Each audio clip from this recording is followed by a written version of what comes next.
The Random Jottings of Donald J. from Nelson, Lancashire. Once upon a time in Nelson, Lancashire, there lived a plumber named Peter. He was well known in the town for his skills and dedication to his work. One fateful day, Peter found himself facing an unusual task that would forever change his life. It started with a tragic accident involving a BCN bus driver. The driver had met a gruesome end when his bus collided head-on with a wagon. The incident shocked the entire community, and the bus company was determined to handle the aftermath as swiftly as possible. Due to the driver's Pakistani heritage, his family wished to send his body back to Pakistan for a proper burial. However, there was a catch. The body had to be sealed in a lead-lined coffin and stamped with a customs seal to comply with the necessary regulations. Word spread about the unique job requirement, and it eventually reached Peter's ears. Always up for a challenge, he volunteered to take on the task. Little did he know what awaited him. Arriving at the funeral home, Peter was shown to the room where the body lay. He took a deep breath and approached the open coffin.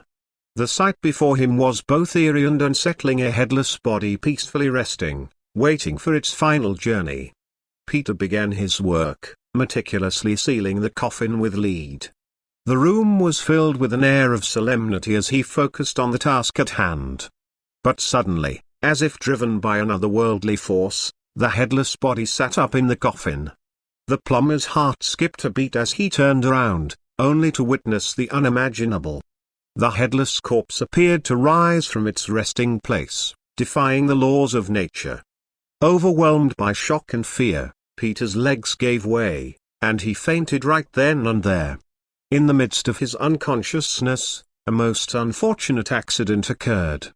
As his body relaxed, Peter involuntarily soiled his pants, adding an unintended consequence to the already bizarre situation.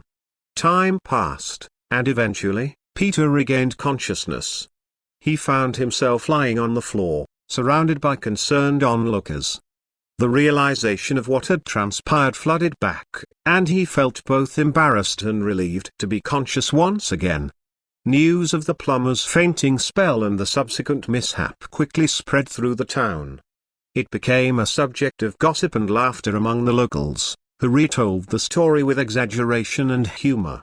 Though initially embarrassed, Peter eventually learned to laugh at himself, realizing that sometimes life presents us with situations that are simply too strange and unexpected to handle. He continued his plumbing work, and whenever he faced a challenging task, he would remember that fateful day and find the strength to persevere. And so, the story of the Nelson and Lancashire plumber who sealed the headless body in a lead-lined coffin became a legend in its own right. It served as a reminder to the townspeople that life's peculiarities can be the source of both discomfort and amusement, but ultimately, it's our ability to find humor in the face of adversity that allows us to keep moving forward. By Donald J.